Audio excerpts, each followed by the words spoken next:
And good morning, everybody. It is Fabulous Friday featuring Kathy Simmers. Now, I met Kathy about 5 years ago. She's one of the first people I met at networking. And Kathy is an author. And today she is going to tell us about the books she writes. Now, I love them because my daughter is really into horses. And this is what these are about. So, Kathy, take it away. Tell us about your books. Thank you, Claudia. I am so happy to be here, and I am always happy to talk about my books.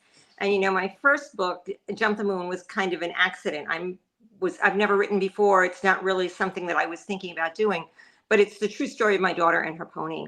And so my daughter rode this pony named Me Too when she was 15, and the pony was mean, and my daughter had plenty of teenage angst, and the two of them bonded. And then at the end of the summer, this pony was sold out from under her, and it broke her heart. 7 years later, the pony came to her after she stopped riding, after she went to college, after she got married. The pony came to her in her dreams. And every night it was a new dream about the pony.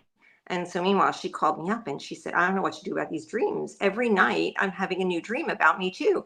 And I said, well, recurring dreams, you should journal them or something. She said, no, I think when I come home for Christmas, I have to see if I could find my pony. And so this is 7 years she's not riding. She's going to come back to Long Island and look for a pony. And it was a long time ago. This was before the internet, before Facebook, before you could really do anything like that. And sure enough, she came home and she started making phone calls. Now, this was somebody that never picked up the phone, that never called anybody. And now she is calling people looking for this pony. And so the woman that had her last said, well, I sold her to a trainer named Pat Meyer. I'll see if I can get a hold of her. I don't know really where she is now. We had no address. We had no phone number. We just had a name. And so my husband and I called around to trainers that we knew. And we said, do you know this person? And we knew the street where she lived on and the town that she lived in. And that was all we knew. Mm-hmm. And so it was New Year's Day. It was 0 degrees. My daughter's husband was packing the car to move back to North Carolina. And she said, I can't go. I can't go. I have to find my pony. And we packed into my husband's truck. There was snow everywhere. It was so cold. And we drove out to this town, and we drove onto this street. And there's a horse farm on one side and a horse farm on the other side. And I said, how are we ever going to find this person? Are we going to go door to door on New Year's Day? And so there was one woman standing in her driveway.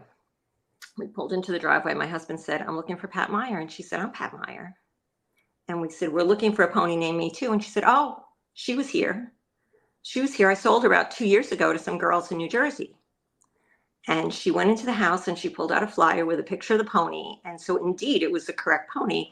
And she said, I'm sorry, I don't know where they are now. And it looked like the end of the trail. My daughter cried all the way home. I'm going to sell my saddle. I'll never ride again.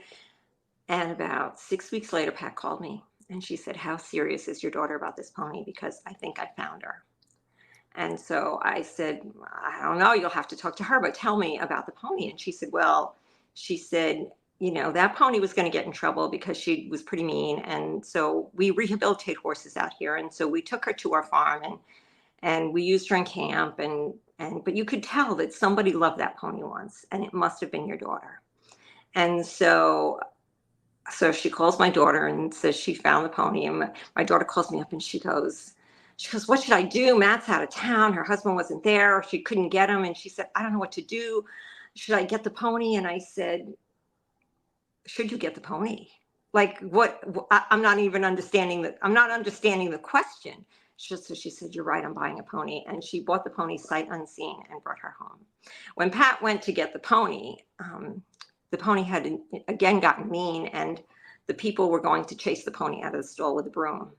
So the pony was in a bad situation. And so Pat said she just went in there and she just whispered in the pony's ear. And she said that pony walked right on that trailer where she knew where she was going. And I said to my daughter, I said, you're buying her sight unseen. That pony could have 3 legs by now. She said, I don't care. I'm bringing her home. And so that is the story of Jump the Moon. And so the pony ended up in my backyard. And I was out there mucking the stall, looking at this pony and thinking, how amazing is this, that these two found each other again. And I just went inside and I I just wrote the manuscript. It was just there. It just like fell out of my brain, and somebody is at my door.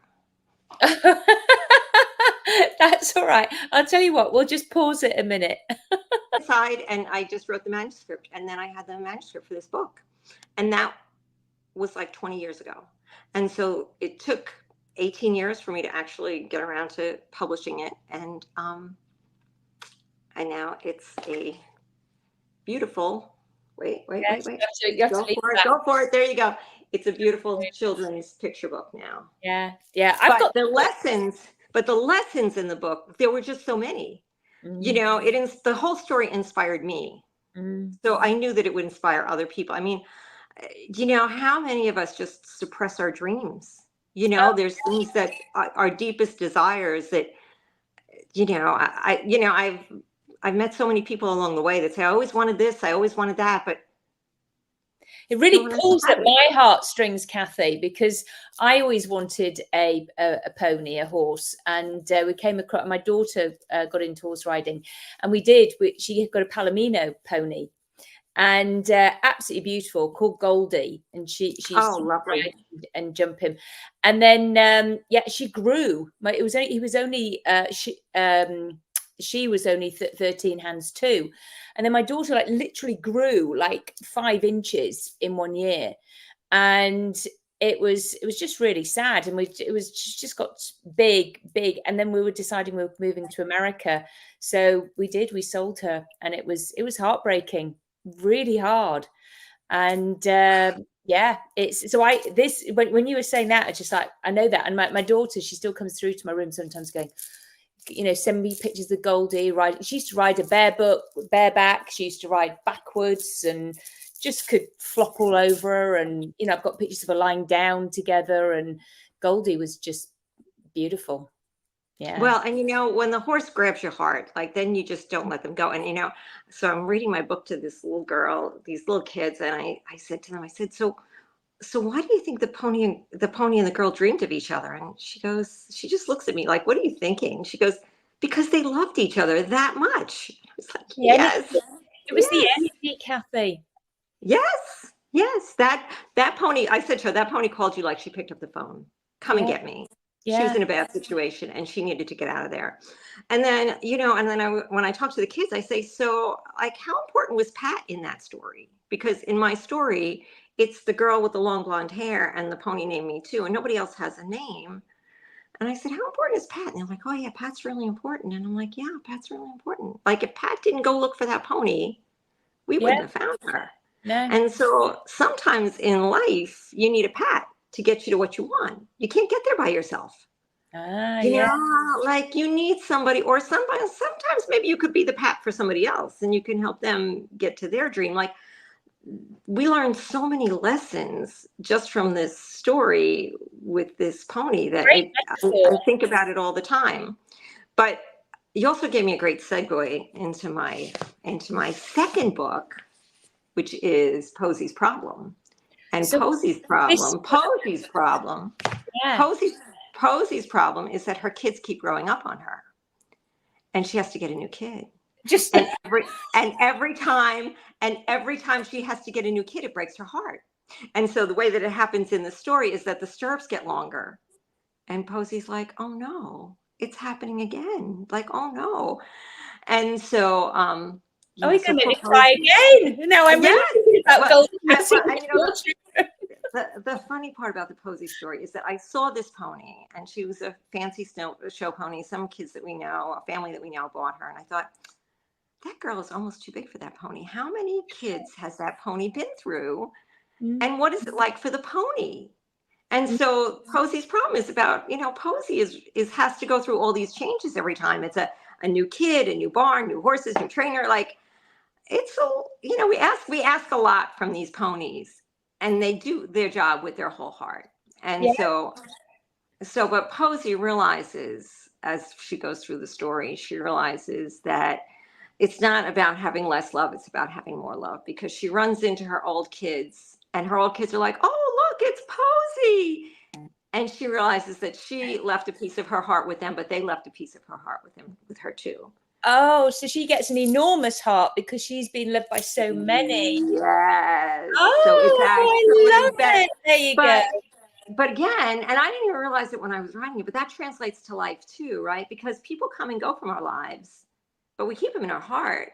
And when we think about them, we get happy, right? And when we think about, somebody, maybe somebody we used to work with, or somebody you went to school with, or, an old neighbor, your friends from England, and how does that make you feel, right? It makes your heart feel full. Like that's what Posey finds out, is that it's how you go about this. And in fact, now I'm finding out that teachers are using this in their classroom to talk about navigating change. Yes, very good. Because kids are vulnerable like that. Like they have to move there, or their friends move, and they don't really have a choice. Yeah, the nice little social stories, Kathy.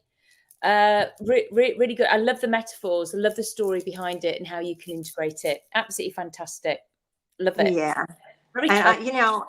and for me, I was the kid that never got to have a pony. So, I'm living vicariously through my books by being able to share ponies with little kids now. And it's just, I'm really, really having such a wonderful time doing that. And talking to the kids about, do you have a pony? If you had a pony, what would you name your pony? Like just things like that. And it really is just so much fun. And then and Jump the Moon, like I really wrote that more for adults than I did for kids. I think it was because it was more about like pursuing what your heart's desires are and never letting it go. Yeah.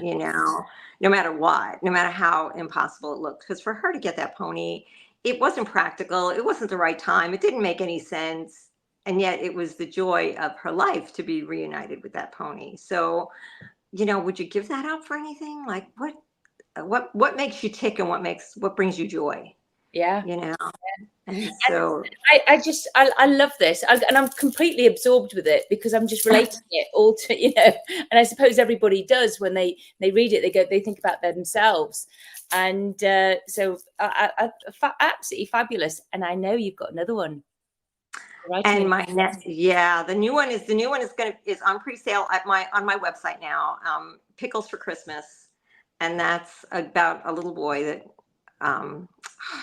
he rode with my granddaughter actually, and he loved this pony Pickles, and he didn't think he was ever going to get a pony, and so it's all about his longing for this pony. And it's funny because he was such a sweet kid when we knew him, and now he's going to college, and I saw him recently, and I was like, oh, I really captured him in the book because he really is still a sweet kid. And it just, he's the kind that is the cheerleader for everybody else. And just, he's the kid that deserves a pony, like that kind of a thing. So, so that's a really cute one. And I'm working with, I have a wonderful illustrator from South Africa. She's done 160 children's books. She's world renowned. And I'm really blessed to have her to do my books, because she just brings out all of the emotion and brings the characters to life. And it's a scary thing when you write the book and then you have somebody illustrate it, because you don't really know that their vision is going to match your vision. So I can't draw a stick figure, so I can't take any credit for how beautiful the books are, but but I have the right person illustrating them, so I'm pleased. That's awesome. Yes. And they're all based on true stories. Like they're all, and with Posey, it was funny because it was after I wrote the book that I found out how many kids really owned her and how many people really loved her along the way. It wasn't before. So I felt like Posey told me her story. I felt like that was a gift from Posey, that she wanted it to be known. But again, for all those ponies that go through all those kids that have to love one kid after another, and they do it so well, Yeah. So, no, I love that. That makes me feel better about Goldie now. So I'm really pleased you said that. I was starting to get upset then. And I'm like, oh no, Goldie's got a heart full of all these children. Yes. Children love, so that's fine.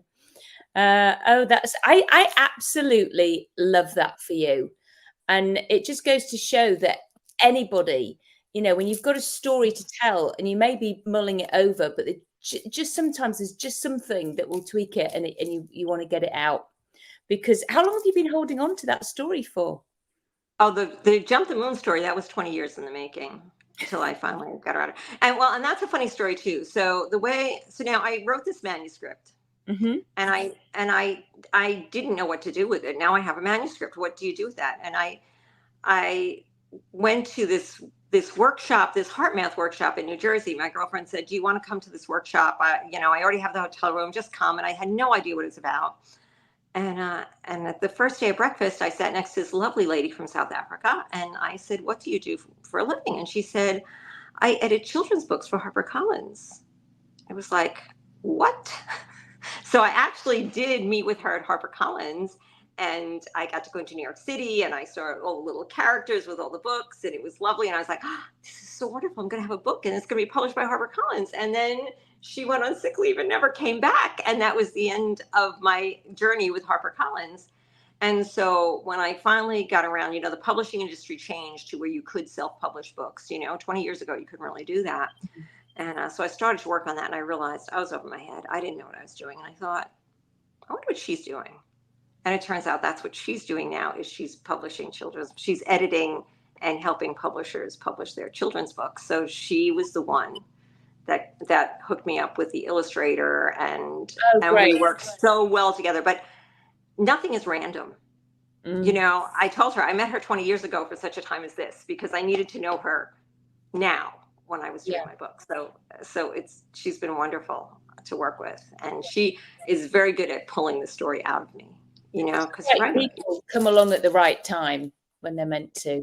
She was in my back pocket all those years, just until it was the right time to go and do that. And now this is our third book that we've done together, and we're quite a team. It's a lot of fun. I love that for you. It's just wonderful, it just is. Well, people will say to me, "How did you find your editor?" And I'm like, you're probably not going to find an editor the way that I did. Yeah. It doesn't really work that way. Well, I used Diana Henderson and Drew Becker. And they're wonderful. They're wonderful. Yep. Yeah. Yep. So they're local to us. So you asked me to get in touch with them to help me. It was you. Yeah. So yeah. And again, well, and that's what networking is about, right? We don't they don't do children's books, but they do other books. So they weren't going to edit my book, but they could do your book. And so we all just help each other like that, that's the beauty of networking. It's kind of funny because I hook people up all the time with people. It's my joy. Yeah, and you're very good at that as well, hooking people up with all sorts of different people. And you're right, that is what it's about. When we go networking, it's like, oh, I've got that, they'll help them. I think that's brilliant. So we've got your books. You can buy them on Amazon. Are you in any bookstores? Where are you? They're in some local Barnes and Noble stores, and you can get them on Amazon, or you can get them from my website, readjumpthemoon.com. That's READ, jumpthemoon.com. And the new one, Pickles, will not be on Amazon because I couldn't get it to Amazon soon enough to get it out for the Christmas season. So that's really only available on my website. Okay. So not this year, but next year for that one. Yeah, but it's available on my website now. Like, people can get it. Okay, great. Directly from me, but they won't find it on Amazon. Yeah, so make sure everybody that you look into in the in the comments so that you can get the book ready for Christmas for your children.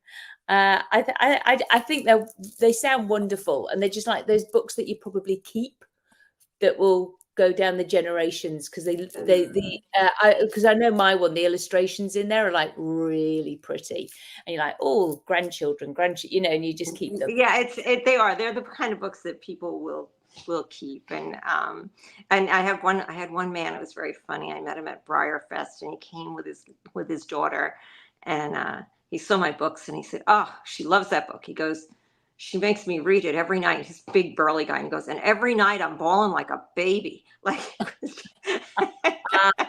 but they're the stories that and it warms my heart, because when people tell me that, "Oh, my daughter wants to read it every night," it's like, oh, that's so good. Or I've had adults tell me too, that especially with Jump the Moon, like one gal said, "I gave up horses, but I really realized I have to go back to it because that's where my heart is." Like, that's, and and it doesn't have to be horses. It's like, where is your heart? Like, go find it, and that makes me really happy too. So, you know, I hope the kids get the lessons, but I hope the adults get the lessons too, because these are the books that, you know, the parents are the ones that are going to read them to the kids. So, And also seeds, and as you say, there's lots of metaphors there. You know, yes. it's like, you know, find your person to guide you. You know, it's like there's more to it than that. It's like think again outside the box. It's like instead of it just being so black and white, there's a lot of grey there. So I love it. You know, I really do. So thank you so much, Kathy, and everybody have a wonderful day. Thank you for listening to us, and it's goodbye from me, Claudia Rickard, and it's goodbye from Kathy And Simmers. it's goodbye from Kathy Simmers. Thank you so much, Claudia. All right, take care, everybody. Bye.